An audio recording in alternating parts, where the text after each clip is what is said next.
알렉산드리아에서 난 아볼로라 하는 유대인이 에베소에 이르니 이 사람은 언변이 좋고 성경에 능통한 자라. 그가 일찍이 주의 도를 배워 열심으로 예수에 관한 것을 자세히 말하며 가르치나 요한의 세례만 알따름이라. 그가 회당에서 담대히 말하기 시작하거늘 브리스길라와 아굴라가 듣고 데려다가 하나님의 도를 더 정확하게 풀어 이르더라.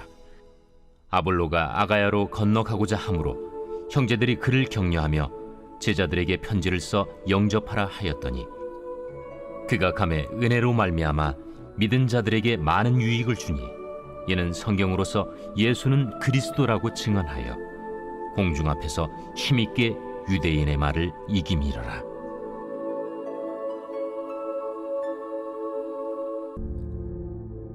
아볼로가 고린도에 있을 때 바울이 윗지방으로 다녀 에베소에 와서 어떤 제자들을 만나 너희가 믿을 때 성령을 받았느냐? 아니라 우리는 성령이 계심도 듣지 못하였노라. 그러면 너희가 무슨 세례를 받았느냐? 요한의 세례니라. 요한이 회개 세례를 베풀며 백성에게 말하되 내 뒤에 오시는 이를 믿으라 하였으니 이는 곧 예수라. 그들이 듣고 주 예수의 이름으로 세례를 받으니 바울이 그들에게 안수하매 성령이 그들에게 임하심으로 방언도 하고 예언도 하니 모두 12사람쯤 되니라. 오늘은 본문의 내용을 중심으로 해서 말씀과 성령이라는 제목의 하나님 말씀을 나누겠습니다. 사도행전은 다른 말로 성령행전이라고도 부릅니다. 그도 그럴 것이 오순절 성령 강림의 사건으로 인하여 초대교회가 시작되었기 때문입니다. 그래서 사도행전의 핵심 구절을 꼽으라면 1장 8절 말씀을 꼽을 수가 있어요. 오직 성령이 너희에게 임하시면 너희가 권능을 받고 예루살렘과 온 유대와 사마리아와 땅끝까지 이르러 내 증인이 되리라 하시니라. 여기서 예루살렘과 라고 했는데 바로 예루살렘에 복음 전해진 것이 1장부터 7장에 나옵니다. 그리고 온 유대와 사마리아까지 복음이 퍼져나간 이야기가 8장부터 12장에 걸쳐서 나오고요. 마지막 땅끝까지 복음이 전파된 이야기가 3차에 걸쳐서 이루어진 사도 바울의 전도 여행을 다룬 13장부터 28장까지의 내용입니다. 자, 이렇게 복음이 퍼져나가는 원동력이 뭐라고 나와 있죠? 오직 성령이 너희에게 임하시면입니다. 그러면 뭘 받는다고요? 권능을 받는다고 하지요. 헬라어로 권능이 두나미스라는 단어인데 여기서 파생되어 나온 영어 단어가 다이나마이트입니다. 그러니까 성령을 받으면 능력이 생기는데 그 능력은 다이나마이트와 같은 폭발력을 지니고 있다라는 것입니다. 이게 진짜 그러한 것을 증명해 주는 것이 바로 제자들의 달라진 삶의 태도입니다. 오순절이 오기 이전의 제자들은 예수님의 부활도 목격했고 승천까지 목격한 사람들입니다. 그럼에도 불구하고 그들은 여전히 아무런 능력이 없는 오합지졸의 겁쟁이에 불과했습니다. 그런데 오순절날 성령이 임한 이후에 그들의 삶의 태도가 완전히 달라지게 됩니다. 주를 위해 핍박받는 것을 즐거워하며 죽으면 죽으리라는 자세로 복음에 헌신하게 되지요. 나는 우리 안에서도 이런 능력들이 회복되어질 수 있기를 원합니다. 그래서 죄를 이기고 사탄을 이기고 문제를 이기고 세상을 정복해 나가는 강한 그리스도인들이 다 될 수 있기를 간절히 바랍니다. 오늘 본문은 바울이 3차 전도 여행을 시작하여 에베소로 오기 전 에베소에서 있었던 일화 한 가지와 또 바울이 에베소에 도착한 이후에 일어났던 일화 하나를 우리에게 소개해 주고 있습니다. 두 가지가 다른 이야기 같지만 궁극적으로는 같은 이야기입니다. 바로 성령 세례의 필요성에 관한 이야기이지요. 자, 18장 24절 말씀을 읽어보겠습니다. 알렉산드리아에서 난 아볼로라 하는 유대인이 에베소에 이르니 이 사람은 언변이 좋고 성경에 능통한 자라. 자, 여기 아볼로라는 사람이 등장하는데 우리 지난주에도 잠깐 만나보았지만 그는 언변도 좋고 성경에도 능통한 아주 훌륭한 사역자였습니다. 그런데 그가 율법만 아는 것이 아니라 예수도 알고 복음도 알았어요. 또한 그걸 전하고 싶은 열정까지 가지고 있었습니다. 그래서 에베소까지 와서 이 복음을 전하게 된 거지요. 25절 그가 일찍이 주의 도를 배워 열심으로 예수에 관한 것을 자세히 말하며 가르치나 요한의 세례만 알 따름이라.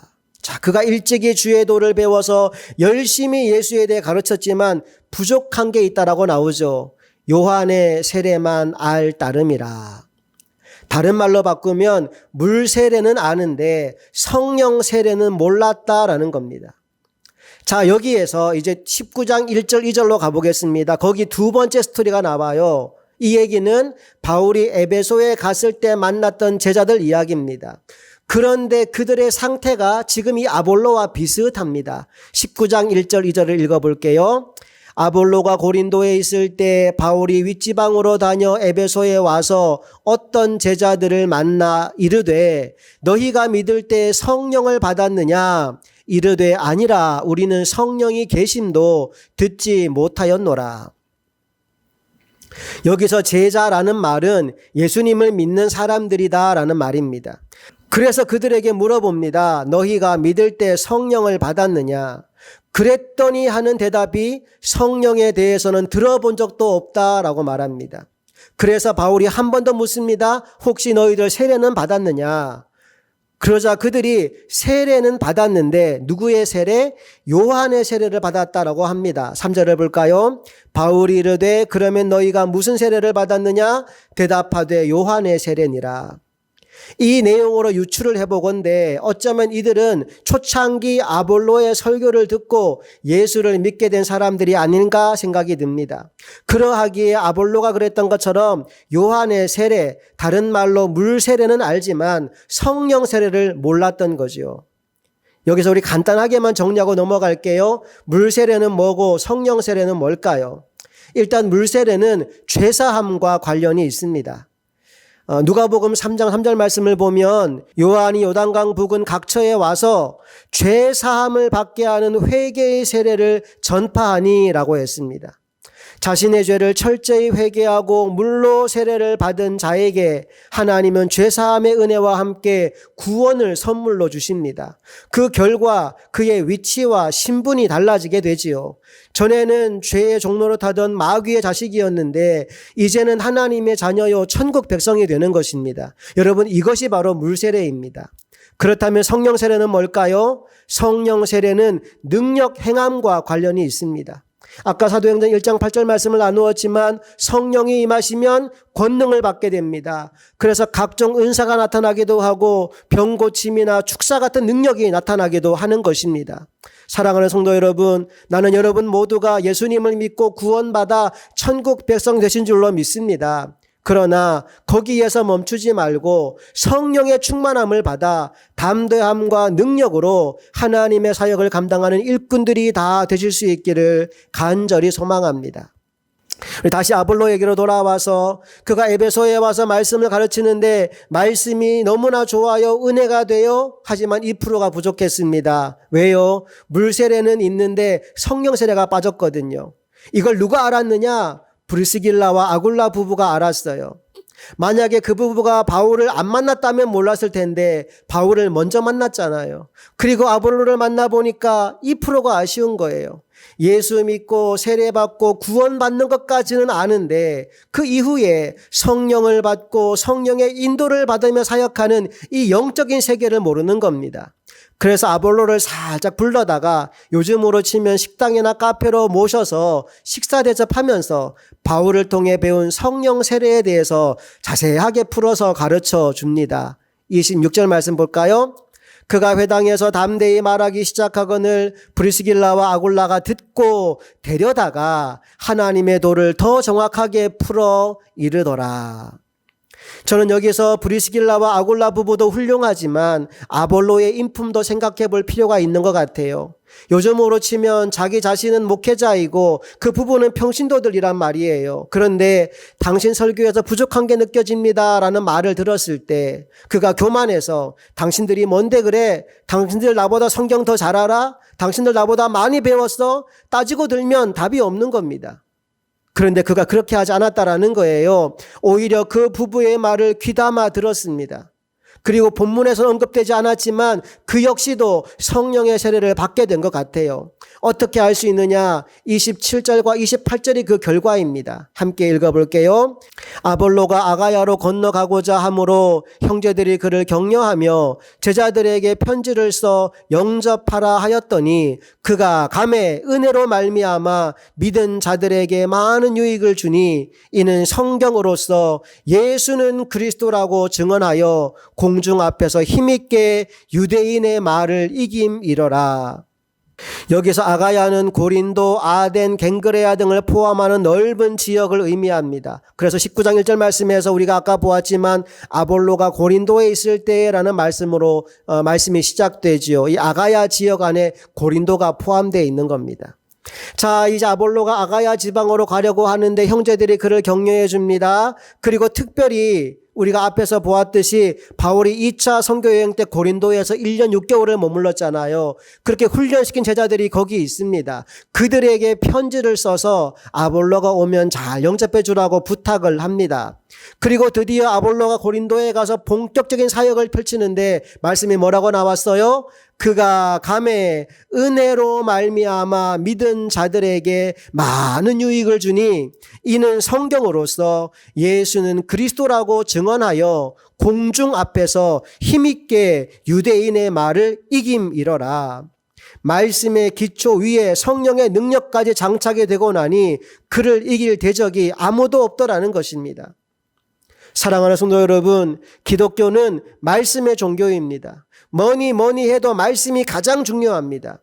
그런데 이 말씀이 믿어지기 위해서는, 그리고 이 말씀에 순종하여 살기 위해서는, 또 이 말씀을 불신자들에게 담대히 전하기 위해서는 반드시 필요한 것이 성령의 역사입니다.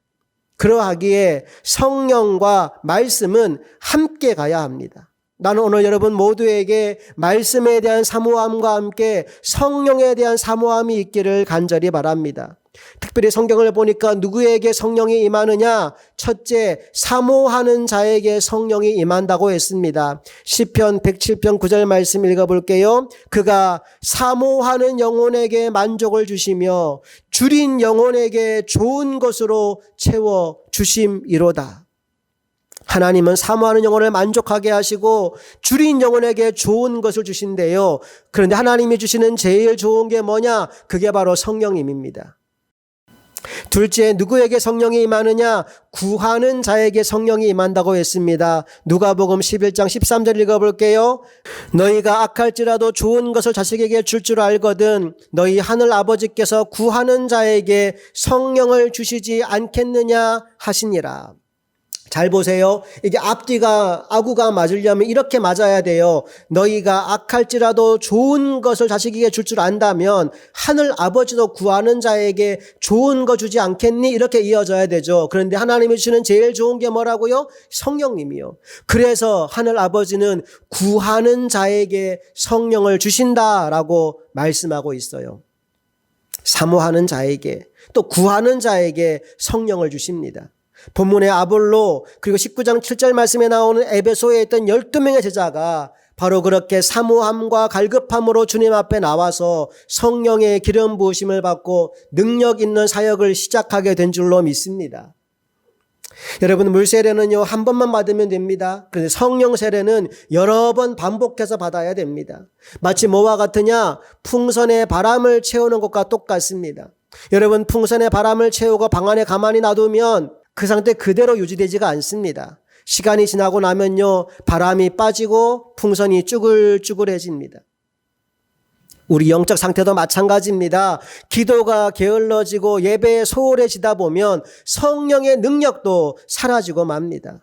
그러므로 매주 예배할 때마다 갈급함과 사모함과 목마름으로 하나님 앞에 말씀과 기도로 나아가서 마치 바람 빠진 타이어에 공기를 주입하듯이 성령의 충만함을 공급받는 저와 여러분 모두가 될 수 있기를 간절히 소망합니다.